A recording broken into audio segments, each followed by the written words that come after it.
Hello everyone, and today I'm making a review about a movie that apparently no one cares about anymore.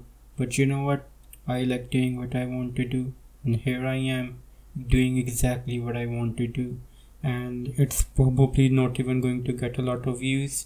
But you know what? My last video got like 0 views, and you know what? I don't care. I'm going to make a review that I like, and I just wanted to talk about Captain Marvel. It's an old movie. A lot of people have already talked about it, and I wanted to.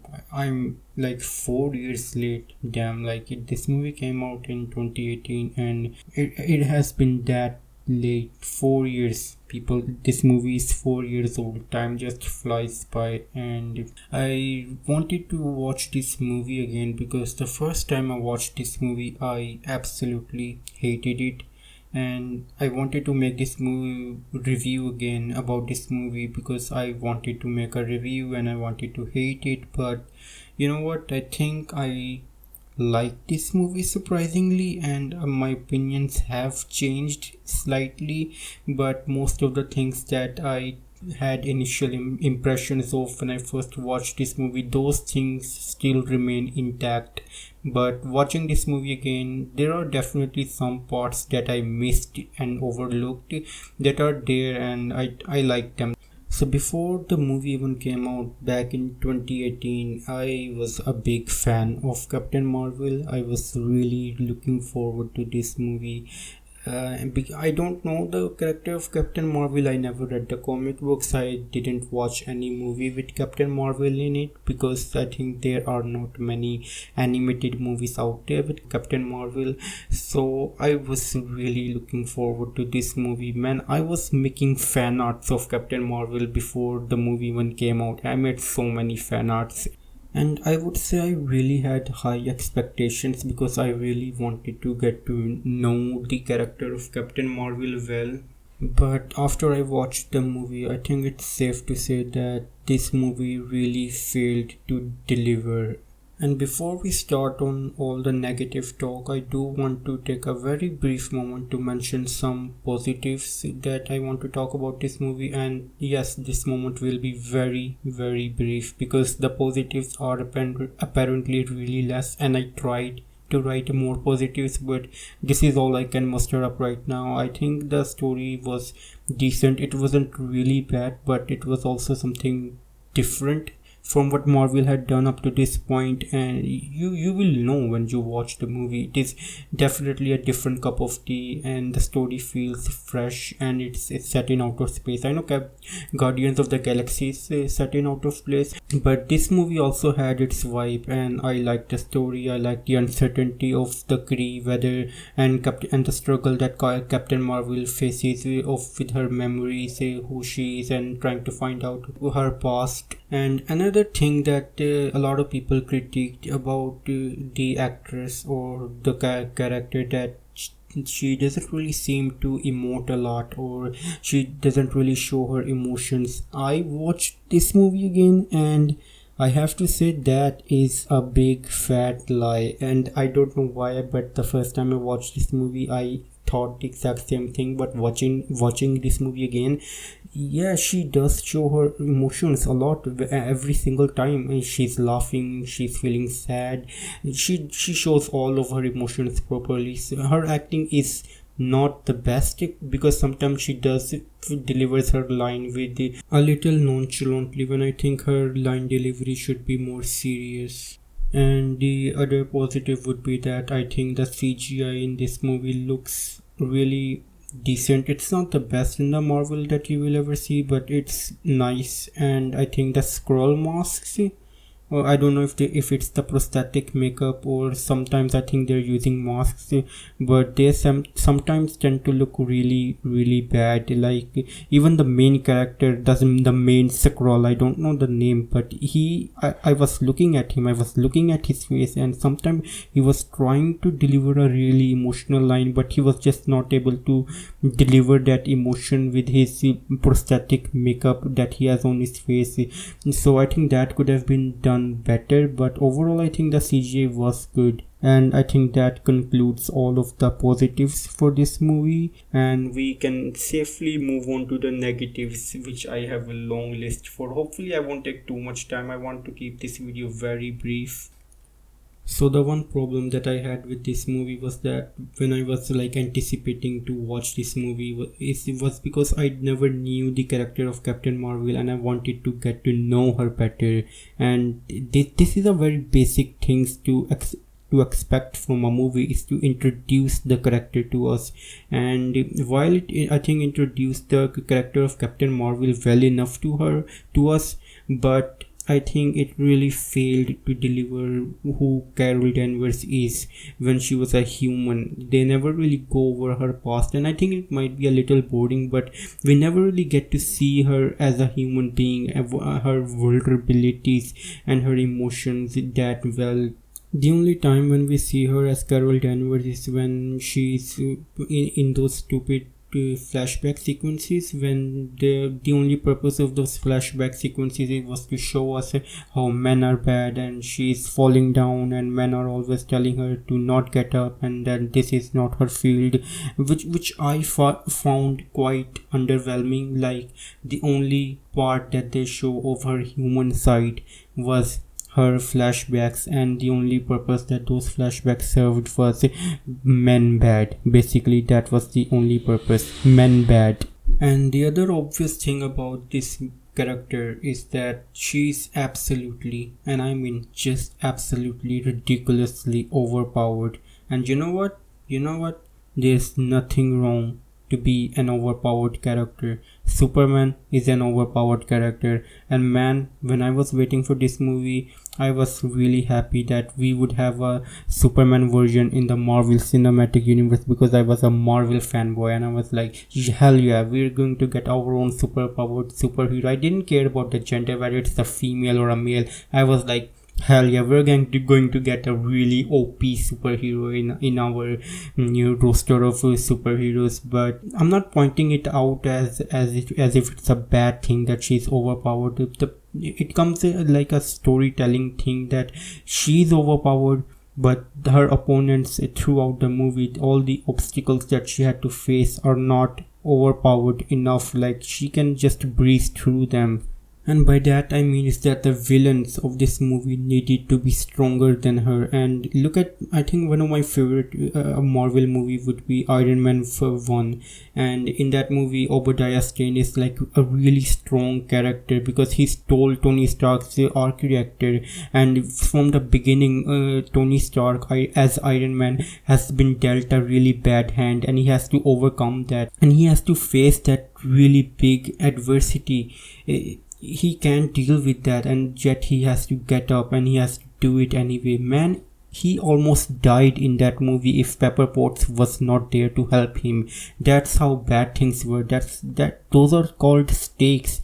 But in Captain Marvel there were no stakes because she's just so powerful. There are two enemies. There's Ronan the Accuser, and there is John Brock, who is her mentor. I just googled his name because I forgot his name. I only know him as Jude Law, and from now on I will call him Jude Law. And the reason why I'm mentioning this is that there is only two villains in this entire movie, and one of them, Ronan the Accuser, simply gets scared and gets out of there. Jude Law, man, he is really weak. It's like if you make a movie about Superman who needs to fight against a kickboxer. Do you think that's a fair movie? Do you think that would be a fun movie to watch? No. Like Superman versus Doomsday, Superman versus Darkseid, that would be an interesting movie. Superman going against someone who is even more stronger than him. That makes an interesting movie. Who did Captain Marvel had to go against? You're going to, if you haven't watched this movie, you would have probably taken a long time to think about that. And it was Jude Law and Ronan the Accuser. Both of them were very, very weak opponents, and Captain Marvel had to face no resistance from them, and that makes this movie really bland. I think they really focused on making Carol Danvers' character a really strong character, and they succeeded in that. I'm not saying they didn't, but she needed to have someone even more stronger than her so that this movie could have been somewhat more interesting.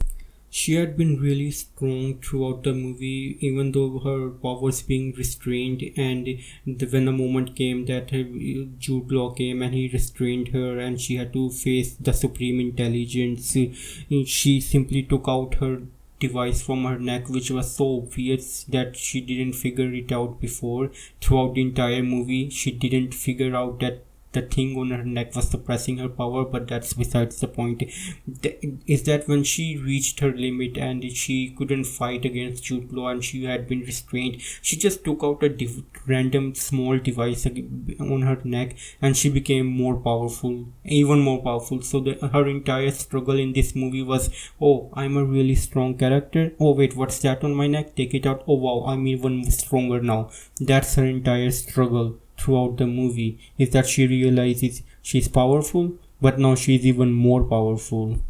And I think I'm done talking about Captain Marvel for now, and I want to talk about Nick Fury. I think his character was absolutely put on a pedestal and butchered like a lamb, and I think his character should have been more serious. He's always been a serious character, and even though these are his earlier years, he's more amateur. But I think they could have still made him more serious. Even though he's lacking in strength, he should have been more capable in other areas and be more serious. But it just kind of gives me a different image of Nick Fury than I had before, because now I think that he's just always been a bumbling fool of an idiot who just had his job in Shield long enough to be like being promoted to a director of Shield, which is not a good image for him, because I always thought that he became a director of Shield because he was a capable person. But now I just think that he got his job because he was like alive long enough to be in Shield and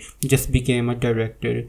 And you know what the worst thing that they did in this movie? The scene where that stupid cat scratched Nick Fury's eye. Man, I cannot imagine how angry I was when I saw that scene. Like, I think I hated this movie 100%, and 90% of that was because of that scene. Yes, I absolutely hated that stupid, god-awful scene.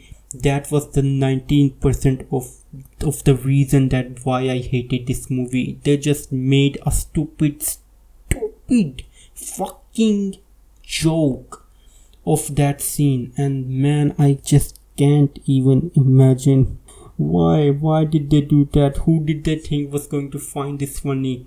You know what, let me know in the comments down below if you found that funny, so you don't have to subscribe to me, because I absolutely did not find that scene funny. It was the most horrible thing that I watched in the cinematic history of cinema ever.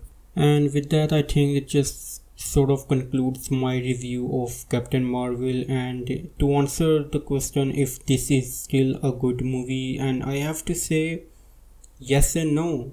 I think it's a decent Marvel movie, a Marvel formulaic movie, but after watching Infinity War, I just had a lot more expectations, and I think this should have been a much better movie than a normal, bland, formulaic Marvel movie. And I want to talk about the reaction that this movie had on people. I think there were two reasons why people didn't like this movie. The first reason was that I think this movie came out at such a terrible time, because it was Infinity Wars, which I think is the best Marvel movie ever made. Yes, that Infinity War is my favorite Marvel movie ever. And I think a lot of people, I think that was a big moment in cinema when the snap happened, and a lot of people were expecting a lot of things from the literal next movie that came out. And the next movie that came out was Captain Marvel, which was less than a stellar movie. It was just a bland, normal Marvel movie, and I think it was because people were expecting a lot from this movie, and it just wasn't up to the caliber of Infinity War, and a lot of people probably didn't like because of that. And the obvious and the second reason would be that this movie hates men. And you know what, when I first watched this movie, I got the same impression. So the question, does this movie hate men? No, yes, I know, very surprising. But yeah, I don't think this movie hates men. It's just that after watching this movie for the second time, I realized that this movie only focuses on empowering women, and that's the only thing that it focuses on, and sort of neglects men. And when men are there, they are sort of presented as a weak and sort of useless characters, which I don't think is nice. To be quite honest, I think you could have done something, especially with the main villains of this movie. They could have been much more powerful and presented a much more serious threat to Captain Marvel. But even like Nick Fury, who was there, who was just a bumbling fool, and they sort of didn't really give him anything much serious to do. So yeah, I don't think this movie hated men. It's just the only focus that this movie had was empowering women and showing powerful women. And you know what, it achieved that. It just sort of forgot that it also needed to do something about men, which is fine. You know what, this is a woman's movie. They wanted to empower women. You know what, great, have at it. But did that personally settle well with me? Not at first, but after watching it for the second time, I think this was a decent movie. I don't think this is the best movie I watched, but it was okay. And that, ladies and gentlemen, concludes my spectacularly terrible review of Captain Marvel, which no one asked for. The next review I'll be making on will be Black Adam, the movie that a lot of people have already watched, but I'm going to make a review on it anyway. So yeah, if you want to look forward to that, subscribe and like. You know what to do. You don't need me to tell you. So yeah, I'll see you next time. Bye.